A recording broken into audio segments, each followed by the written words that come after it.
to Woodford Sports Weekly, the internet's only show dedicated to bringing you coverage of Woodford County sports. I'm your host, Thomas Mims of the Woodford Sun, and most of today is going to be talking about some highlights from the Woodford County, Anderson County basketball games from Friday night. But before we get to that, we do want to drop a little bit of news on you from Saturday. So the Arrow Jackets took second place in Bourbon County, the Archers from Woodford County.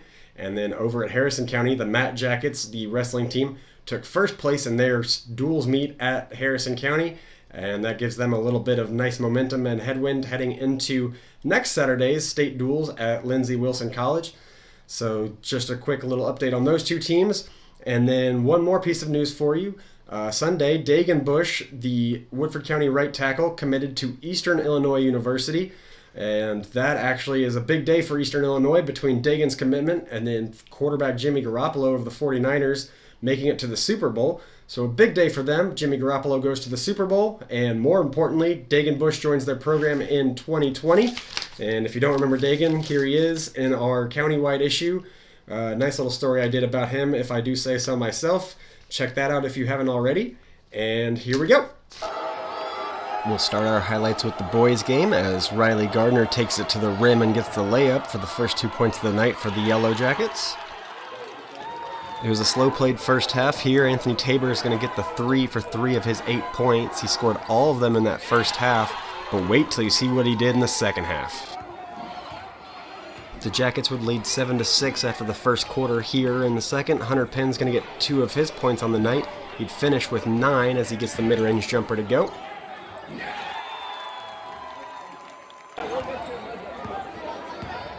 Late in the second quarter now, Yellow Jackets ahead 13-10. And man, Ziggy Gill from the parking lot gets it to go. Jackets lead by 6. Very next possession, the Bearcats missed their shot attempt. The rebound gets tipped out, and Woodford County goes off in transition. Ashton Miles DeVore, the little layoff to Tabor, and he knocks down the 3 to put Woodford County ahead 9 at halftime. The Yellow Jackets came out of the third quarter leading 29-22, and that's after they had a 2-minute possession to start the quarter that was finished off by a Riley Gardner layup. Here, Hunter Penn gets everybody to clear out on the ISO, and he takes it to the rim for 2. Jackets lead 31-22. And here it is, the highlight that was promised. If you somehow haven't seen it yet on social media, don't blink, don't miss it now. It's the Wizard at work. Yellow Jackets ahead 34-26 midway through the fourth quarter. Anthony Tabor somehow keeps his dribble up and whips the pass to Jared Courtney for the layup. Yellow Jackets ahead by 10. Woodford with the offensive eruption late, 20 points in the fourth quarter, 15 in the final 4 minutes of the fourth quarter, and the Yellow Jackets take this one 49-34 to get their first district win of 2020. First game of the night Friday, Lady Jackets taking on the Lady Bearcats, and after the game, Anderson County coach Clay Birdwhistle would say, "Obviously, when shots go in, life's good."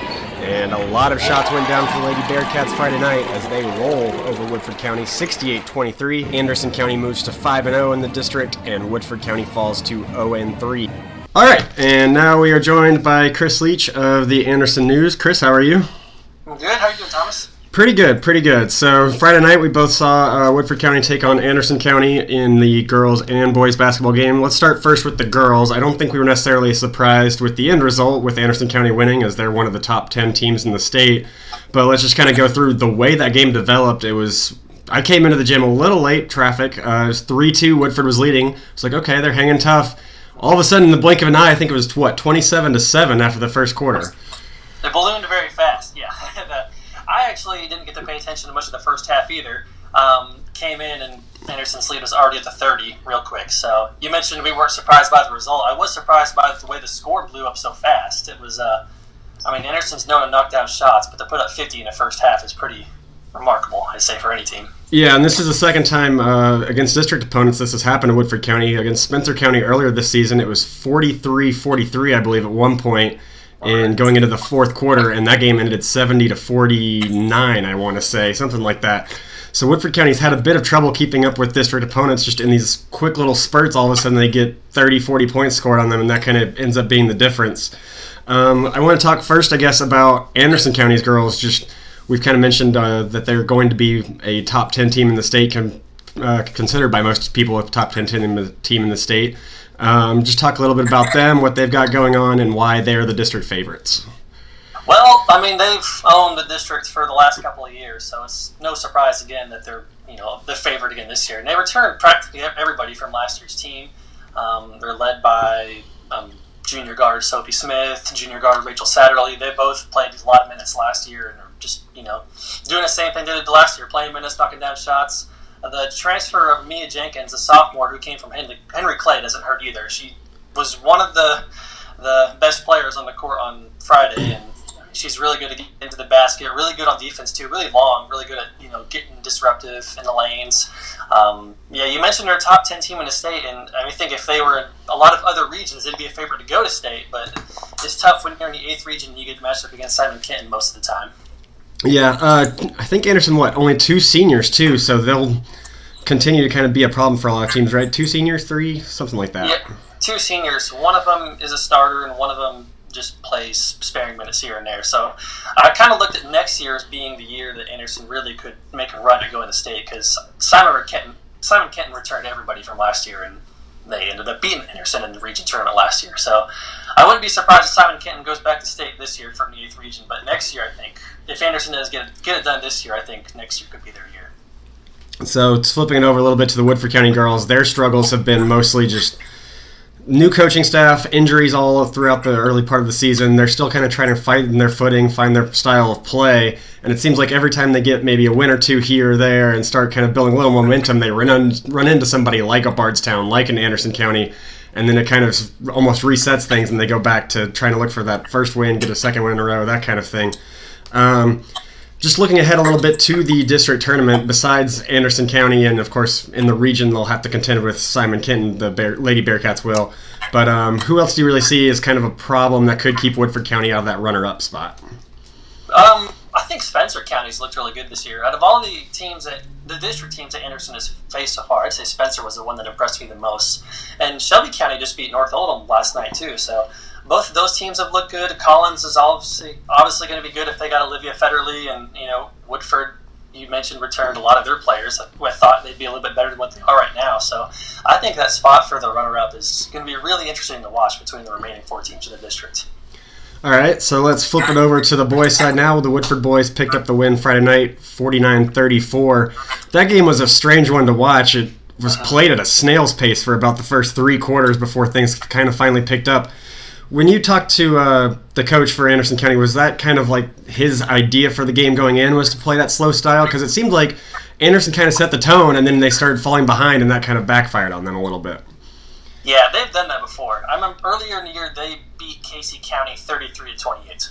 Okay. For the last half of last season, they did the same thing where they were scoring 40 points and only won if they held opponents to lower than that. So it's a style that they've done before, and it's a style they've had success with. It just, it's tough when Woodford County builds a double-digit lead and they're still continuing to play at that slow pace. It's going to be hard to, get the ball back and score points when the other team is having multi-minute possessions. So I wasn't surprised by the strategy. I think the coach mentioned afterwards they just didn't make a lot of shots, and when you take a lot of time on your possession and don't make your shot, it's going to be tough to beat anybody. Yeah, also Anderson County started off really strong to begin the year and then kind of has faded since 2020 kind of rolled in. Has that just been a bit of the schedule? Has that been just the plays kind of dropped off? Any kind of insight as to why that's happened? I think a lot of it has to do with the schedule. I mean, their losses are to Simon Kenton, Woodford, and then last night they lost to Gallatin County. That was not you could argue that the Simon Kenton and Woodford County losses are good losses to have, if there's such a thing. I don't think the Gallatin County loss was a good one to take. But, right. A lot of the teams that they've been playing this year are at 500 or below. So I think a lot of it has to do with the scheduling. And we're going to find out real soon how good Anderson County is, because they're going to play teams like, I know Somerset's coming up. They play Collins this Friday. And Collins is obviously one of the more dominant teams in the 8th region, arguably the state. So it's going to be interesting to see how Anderson County reacts when they play some tougher competition these coming weeks. You mentioned Collins. I think we're all kind of expecting that Woodford County and Anderson County were sort of vying for that runner-up spot to Collins in the region. Do you think either one of these teams could really actually pose a real threat to knock off Collins come tournament time? I don't. But, they play basketball on the court, not on paper. So it's hard to tell. Collins lost in the first round of the region tournament last year. No one saw that one coming.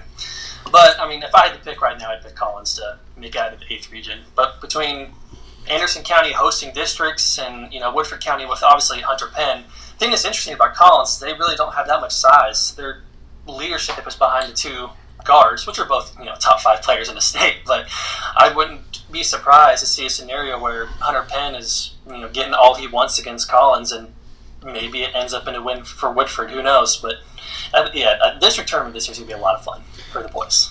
Yeah, he's been averaging about a double-double. You mentioned Penn. And then looking at Collins, their only losses this season were to Mail, who's only lost 2 games to Kentucky teams, Ballard, who's only lost to 1 Kentucky team this season, and then Bourbon County, who's been killing it this year too, only lost to 2 Kentucky teams. And one of those Mail losses to a Kentucky team was to Ballard. So really, Collins' losses are all these elite teams. It's not like Collins has had a bad loss yet. They're sitting at top of the district, 3-0. Woodford's at 1-0 as kind of the second-place team, even though it's still really early. Really, the only team that's kind of, I'd say, outside looking in is Shelby County at 0-3. But the district tournament will definitely be interesting, as I think, in theory, you'll see Woodford and Anderson kind of playing for the right to play Collins in the championship, I think is how it'll probably shake out. Don't forget about Spencer County, too. They have Sam Conley, and, last year they obviously made it to the district championship game and lost to Collins. And they returned basically everybody, including Sam Conley, and I don't think they've had a bad season so far. And I know Spencer County, I think Anderson plays them in 2 weeks, so that'll be another big game to keep an eye on for Anderson fans. Yeah, this was sort of a weird, the way the districts realigned in soccer and some of the other sports, it's really kind of worked out in Woodford's favor, because in soccer they kind of just went right through the district. But in basketball, it kind of almost made things harder on them, because now you're trying to go through Anderson and Collins and Shelby County and Spencer rather than just trying to go through those Frankfurt schools. So it's been kind of interesting watching them. We'll see, obviously, how that plays out. This is just their first district game, first district win. I think that's really just about all I've got for you. Anything else you want to mention before we head out? Woodford County did look really good on Friday, the boys especially. I mean, that was the game I was most excited to see, since it seemed like those two teams were kind of on the same level heading into the game. And Woodford definitely impressed me. They were one of the more impressive teams I've seen Anderson play this year. All right. Well, I did notice Anderson County beat Grant. I think that one was also incredibly low scoring. And then I think one of, Grant County, Woodford County game, I think one of the guys for Grant County basically scored more points in that game than Grant County scored in all of the game against Anderson County. Yeah, I think you're right. I said earlier Anderson beat Casey County 33-28. I think that was a game against Grant County where it was 33-28. So the slow play style is not new. It's present. Well, and if they can execute come tournament time, Anderson County might be able to maybe slow it down, and get that win over Collins, possibly just because they play at such a slow pace. But until then, we will continue to follow along in the 30th District. Everybody can read your stuff where? At theandersonnews.com. So follow along on Chris's reporting on the Anderson County teams. He does a great job over there. And Chris, we'll see you at the games. Thanks, Thomas. Appreciate it. Have a good one. Yeah, no problem. You too.